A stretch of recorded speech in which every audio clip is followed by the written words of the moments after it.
नमस्कार मित्रों, बहुत दिन से इसकी प्रतीक्षा थी। वो एग्जाम अब आ चुका है, इसका नोटिफिकेशन जारी हो चुका है। इससे पहले जो NMMS जो एग्जाम 2021 का मैंने डाला था, वीडियो डाला था, उस पर बहुत सारे कमेंट आए थे कि एग्जाम फिर दोबारा कब होने वाला है। तो आपका इंतजार खत्म हो गया है, इसका नोटिफिकेशन आ चुका है। देखिए, पहले हम ये जान लें कि ये परीक्षा कौन देगा, इस परीक्षा को देने का फायदा क्या है, और ये परीक्षा कंडक्ट कौन करवाएगा, और ये परीक्षा लेती कौन है। तो ये भारत सरकार का एक स्कीम है जो कमजोर बच्चों को आर्थिक सहायता प्रदान करती है पढ़ने के लिए। इस परीक्षा का नाम, जैसा आप देख रहे हैं, राष्ट्रीय आय संवेदा छात्रवृत्ति योजना परीक्षा है जो 22-23 जो है इस साल के लिए ये परीक्षा लिया जाएगा। इस परीक्षा में बैठने की योग्यता जो है वो राज्य के राजकीय, राजकृत, राज्य सरकार और भारत सरकार के अनुदान से संचालित विद्यालय, इसमें पढ़ने वाले जो बच्चे होंगे वो इसमें भाग लेंगे। लेकिन एक्सेप्शन केस ये है कि जवाहर नवोदय विद्यालय में जो बच्चे पढ़ रहे हैं, जवाहर नवोदय विद्यालय में, सैनिक स्कूल में जो पढ़ते हैं, जो केंद्रीय विद्यालय में पढ़ते हैं, जो केंद्र राज्य सरकार द्वारा संचालित आवासीय विद्यालय एवं प्राइवेट विद्यालय में जो बच्चे पढ़ते हैं, ये सारे बच्चे इस एग्जाम में भाग नहीं लेंगे। ये ध्यान रखिएगा, जवाहर नवोदय विद्यालय, सैनिक विद्यालय, केंद्रीय विद्यालय और केंद्र और राज्य सरकार द्वारा संचालित आवासीय विद्यालय और प्राइवेट विद्यालय में पढ़ने वाले बच्चे इसमें भाग नहीं लेंगे। इसके अलावा मान्यता प्राप्त अनुदानित अल्पसंख्यक विद्यालय, मदरसा, संस्कृत विद्यालय के छात्र और छात्राएं इसमें आवेदन कर सकते हैं। तो मोटा मोटी समझा जाए तो बिहार सरकार में पढ़ने वाले जितने भी सरकारी स्कूल के बच्चे हैं वो सारे इसमें आवेदन कर सकते हैं। इसमें एक एग्जाम होगा, उसका डिटेल में आपको बताऊंगा। पहले एक बात और समझ लीजिए कि जो छात्र छात्रा इसमें पास करेंगे, जो क्लास 8 में जो पढ़ रहे हैं, जो 5, 6, 7, 8 जो क्लास 8 में अभी पढ़ रहे हैं, वही बच्चे इस एग्जाम को देंगे। इस एग्जाम के देने की क्राइटेरिया ये कि सरकारी विद्यालय में पढ़ने वाले क्लास 8 के छात्र ही इसको देंगे, जो राजकीय, राज्यकृत, राज्य सरकार, भारत सरकार के मान्यता प्राप्त संचालित विद्यालय में पढ़ रहे हो, मदरसा में पढ़ते हो, अल्पसंख्यक विद्यालय में पढ़ते हो या फिर संस्कृत विद्यालय में पढ़ते हो।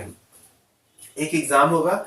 एग्जाम पास करने के बाद उन सभी छात्र छात्राओं को क्लास 9 से लेकर 12 तक, यानी 9वां से लेकर 12वीं तक की पढ़ाई के लिए सरकार के द्वारा, भारत सरकार के द्वारा 12,000 रुपया प्रति वर्ष उनको पढ़ने के लिए दिया जाएगा। यहां तक क्लियर है। अब आइए हम देखते हैं कि कौन परीक्षा देने के लिए क्या क्राइटेरिया बच्चों के होना आवश्यक है। तो आप जान लीजिए कि पहले जो नियम था, कितना लगेगा उसको फॉर्म भरने का शुल्क कुछ है या नहीं है। तो परीक्षा शुल्क जो है वो नील है, यानी परीक्षा शुल्क जो है वो शून्य है, यानी कोई भी शुल्क आपको इस परीक्षा को देने के लिए नहीं देना है। अब परीक्षा की पात्रता क्या है। जो लड़का, पहले जो पात्रता थी वो थी 5, 6,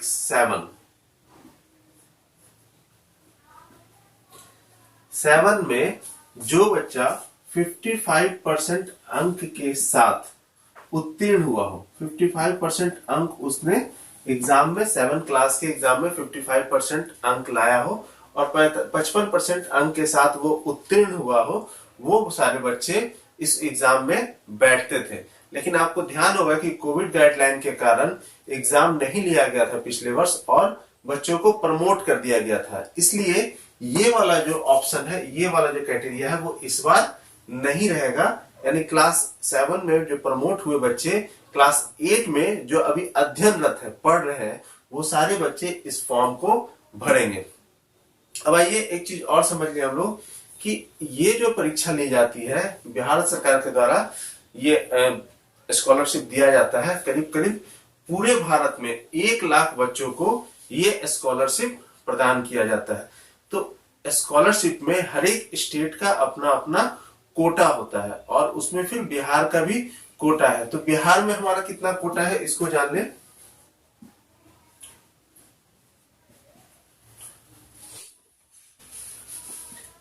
$5,433 बिहार का जो कोटा है वो 5,433 सीट का बिहार का अपना कोटा है। इतने बच्चों का सिलेक्शन बिहार में इस मेधा छात्रवृत्ति के लिए होगा। इस कोटे के अंदर भी स्टेट का जो कोटा है, इसके अंदर जो है वो जिला का कोटा है, अलग अलग जिला का इसके अंदर उसका कोटा है और उस कोटा के अनुसार ही उन बच्चों का सिलेक्शन होगा। इसका एग्जाम SCERT पटना लेगी। एग्जाम वस्तुनिष्ठ होगा, यानी 1 नंबर का एक क्वेश्चन होगा, टिक मार्क होगा। क्वेश्चन में 4 ऑप्शन दिए जाएंगे और आपको उसमें से एक ऑप्शन सेलेक्ट करना है। और इसके बारे में हम थोड़ा डिटेल जानते हैं। अब देख लीजिए, जब फॉर्म भरिएगा तो आपको जाति प्रमाण पत्र की आवश्यकता पड़ेगी। जाति प्रमाण पत्र आप कहां से बनवाएंगे? आरक्षित श्रेणी के आवेदकों को सक्षम प्राधिकारी, अंचलाधिकारी या प्रखंड विकास पदाधिकारी द्वारा जो जाति प्रमाण पत्र निर्गत होगा आपको उसको अपलोड करना है। यानी ये प्रोसेस ऑनलाइन है, ऑनलाइन प्रोसेस में ही आपको फॉर्म भरना है। तो ये जाति प्रमाण पत्र आपको अपलोड करना होगा। और जाति प्रमाण अगर आप अपलोड नहीं कीजिएगा तो वैसे स्थिति में सामान्य श्रेणी का विकल्प चयन आपको करना होगा या वो खुद कर लेगा।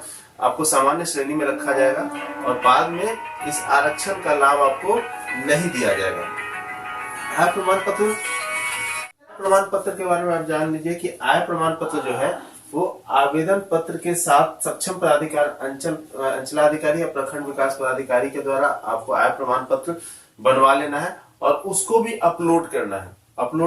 और एक बात याद रखिएगा, माता पिता की कुल वार्षिक आय जितना भी स्रोत से उनकी आय हो रही है वो सारे आय को जोड़ के 1.5 लाख रुपया तक अनुमान्य है। 1.5 लाख से ज्यादा नहीं होना चाहिए। आय प्रमाण पत्र आपको 1.5 लाख से कम का ही बनवाना है। चलिए, और भी कुछ चीजें जो इसके साथ है वो हम लोग देख लें ताकि सब कुछ एक साथ क्लियर हो जाए।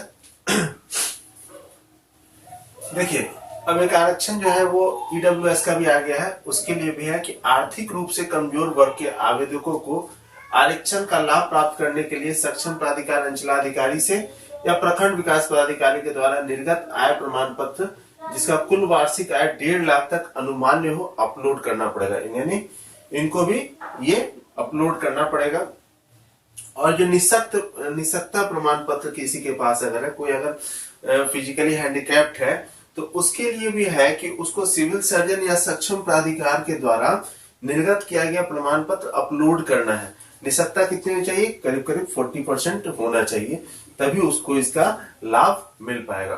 तो आप मोटा मोटी समझ चुके होंगे कि अब तक क्या क्या बच्चों को आवेदन करने के लिए क्या क्या चीजों की आवश्यकता है और करीब करीब वो सारी चीजें उन लोग को प्रखंड स्तर पर और विद्यालय के संपर्क में आने पर वो मुहैया हो जाएंगी। अब हम देख लें कि विद्यालय को क्या करना है और शिक्षक का फिर इसमें क्या काम है, क्या रोल होगा, इसको भी थोड़ा सा हम लोग समझ लेते हैं। क्या बोलते हैं, क्वेश्चंस पे भी थोड़ा सा बात कर लें, उसके बाद फिर हम आगे प्रोसेस को समझेंगे। देखिए, क्वेश्चंस जो आएंगे वो 2 तरह के क्वेश्चन आएंगे। एक मानसिक योग्यता परीक्षा होगा और एक शैक्षिक योग्यता परीक्षा होगा। ये 2 प्रकार के क्वेश्चन होंगे आपके और प्रश्नों की संख्या इसमें भी 90 रहेगी और इसमें भी 90, यानी टोटल 180 क्वेश्चन होंगे। प्रत्येक क्वेश्चन के लिए 1 अंक दिया रहेगा, यानी 90 और 90 इसमें रहेगा। और परीक्षा की जो अवधि होगी वो सामान्य बच्चों के लिए 90 मिनट दिया जाएगा आपको मानसिक योग्यता परीक्षा के लिए, 90 मिनट दिया जाएगा शैक्षिक योग्यता परीक्षा के लिए। जो निःशक्त बच्चे होंगे उसको 120 मिनट यानी 1.5 घंटा आपको मिलेगा, उनको 2 घंटा मिलेगा।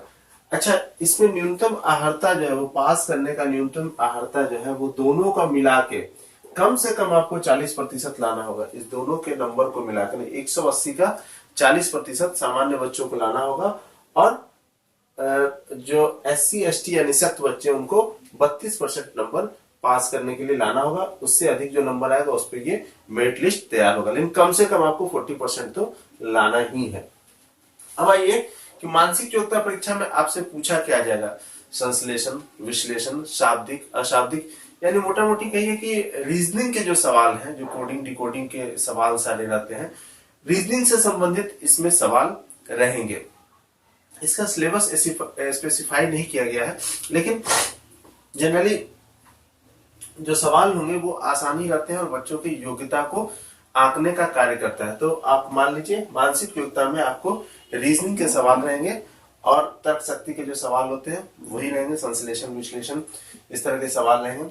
शैक्षिक योग्यता में आपका गणित, विज्ञान, विज्ञान के अंतर्गत आपका भौतिक, रसायन और विज्ञान जो है वो, उसके बाद गणित हो गया, सामाजिक विज्ञान के अंतर्गत इतिहास, भूगोल, नागरिक शास्त्र जो क्लास 8 में पढ़ाए जाते हैं, मोटा मोटी वहीं से ये क्वेश्चंस पूछे जाएंगे और उनको आपका जवाब देना है। तो ये आपका सिलेबस हो गया और कहा जाए कि पूरा आउटलुक किस तरह से एग्जाम होगा, कितना प्रतिशत आपको लाना है पास करने के लिए। अब हम लोग आ जाते हैं कि जब फॉर्म भरा जाएगा उसमें विद्यालय की क्या जिम्मेवारी होगी, शिक्षक की जिम्मेवारी क्या होगी और छात्र की जिम्मेवारी क्या है, वो कैसे फॉर्म को भरेंगे। अब इस पे हम लोग थोड़ा सा देख लें कि सबसे पहले एक बात समझ लीजिए कि जिन विद्यालयों ने 2021 में NMMS के लिए रजिस्ट्रेशन करवाया था, उन विद्यालयों को रजिस्ट्रेशन की आवश्यकता नहीं पड़ेगी। आप फिर से ध्यान रखिएगा कि 2021 में जो राष्ट्रीय आय संवेदा परीक्षा योजना NMMS हुआ था, उसके लिए जिन विद्यालयों ने रजिस्ट्रेशन करवाया था उनको रजिस्ट्रेशन की आवश्यकता नहीं पड़ेगी। बाकी वो सारे विद्यालय जिन्होंने 21 में रजिस्ट्रेशन नहीं करवाया है वो https://scert.bihar.gov.in पर जाकर अपने विद्यालय का रजिस्ट्रेशन करवा लेंगे क्योंकि अगर आपका विद्यालय का रजिस्ट्रेशन नहीं होगा तो आपके विद्यालय के बच्चे फिर वो फॉर्म नहीं भर पाएंगे। इसलिए सबसे पहला काम है कि आप अपने विद्यालय का रजिस्ट्रेशन करवा लें। अगर नहीं हुआ है तो आप रजिस्ट्रेशन जरूर से करवा लें। अब तिथियों पर ध्यान दीजिएगा, जो डेट इसमें दिया गया है, जो नोटिफिकेशन आया उस डेट में है, विद्यालय का पंजीकरण होगा आपका 1/1/22 से पोर्टल खुल जाएगा आपका और 15/1/22 तक ये आपके विद्यालय का पंजीकरण होगा, यानी 15 के बाद आपके विद्यालय का पंजीकरण नहीं होगा। तो आप 1/1/22 से 15/1/22 के बीच में अपने विद्यालय का पंजीकरण करवा लीजिए। उसके बाद जो पंजीकृत विद्यालय का SCERT द्वारा सत्यापन 1 तारीख से शुरू हो जाएगा और ये 17/1/22 को पोर्टल बंद हो जाएगा। इसका सत्यापन नहीं होगा। 15 तक आप डाल दीजिएगा अपने विद्यालय का नाम, जो भी डिटेल मांग रहा है, इसका सत्यापन यहाँ पर कंप्लीट हो जाएगा। उसके बाद जो भी लड़का आवेदन पत्र देना चाहता है, आवेदन करना चाहता है, वो 3/1/22 से लेके 23/1/22 के बीच में ही आवेदन करेगा। 23 के बाद पोर्टल बंद हो जाएगा। 23 के बाद किसी भी तरह का कोई भी आवेदन बच्चों से नहीं लिया जाएगा। तो याद रखिएगा इस डेट को, 3/1/22 से लेके 23/1/22 तक आपको अपना आवेदन सबमिट कर देना है। आवेदन द्वारा सबमिट किए गए ऑनलाइन एप्लीकेशन का फिर विद्यालय द्वारा ऑनलाइन अप्रूवल किया जाएगा। प्रधानाध्यापक जो है पोर्टल खोलेंगे और उनके विद्यालय के जितने बच्चों ने फॉर्म भरा है वो सारा चीज उनको दिखेगा। उनको अप्रूव करना है कि हाँ ये बच्चे हमारे ही विद्यालय के हैं, इनका आधार कार्ड और जो भी डाला हुआ वो सही है। तो ये अप्रूव करने का तारीख आपका 3/1/22 से लेके 25/1/22 तक होगा। 25 तारीख तक आपको किसी भी हालत में अप्रूव कर देना है, वरना वो बच्चे का एडमिट कार्ड नहीं आएगा और वो बच्चे एग्जाम नहीं दे पाएंगे। इसलिए प्रधानाध्यापक हमेशा याद रखेंगे 3/1/22 से लेके 25/1/22 के बीच में आपको जो भी बच्चे फॉर्म भरे उनको अप्रूवल कर देना है। उसके बाद परीक्षा की तिथि टेंटेटिव जो अभी है वो 27/2/2022 यानी 27 तारीख को एग्जाम हो जाएगा आपका। एग्जाम के बाद 2/3/22 को आंसर की जारी करेगा। SCERT जो है वो आंसर की अपने वेबसाइट पे डाल देंगे ताकि आप मिलान कर लीजिए और अगर आपको उस आंसर में कुछ त्रुटि लग रही है तो आप उस आंसर की पर दावा अपना कीजिएगा और अगर आपका दावा सही है तो आंसर को बदला जाएगा और पुनः जो आपत्तियां जो लेने का है 10/3/2022 तक आपत्ति आपका लिया जाएगा और आपत्ति आपका सही होगा तो आंसर को बदला जाएगा और उसके बाद ही रिजल्ट को डिक्लेयर किया जाएगा। तो ये सारा प्रोसेस है, ये सारा प्रोसेस विद्यालय को करना है और मुझे लगता है कि जानकारी मेरे द्वारा दी गई जो जानकारी है उससे आप सेटिस्फाइड होंगे। अगर आप सेटिस्फाइड हैं तो प्लीज एक लाइक तो बनता है, आप लाइक जरूर कर लीजिएगा और अगर अब तक चैनल सब्सक्राइब नहीं किया है तो इस चैनल को सब्सक्राइब कर लीजिए क्योंकि एनएमएस से संबंधित जो भी अब नोटिफिकेशन आएंगे मैं उसको आपके साथ शेयर करता रहूंगा। मेरे चैनल पे आने के लिए धन्यवाद, देखने के लिए धन्यवाद।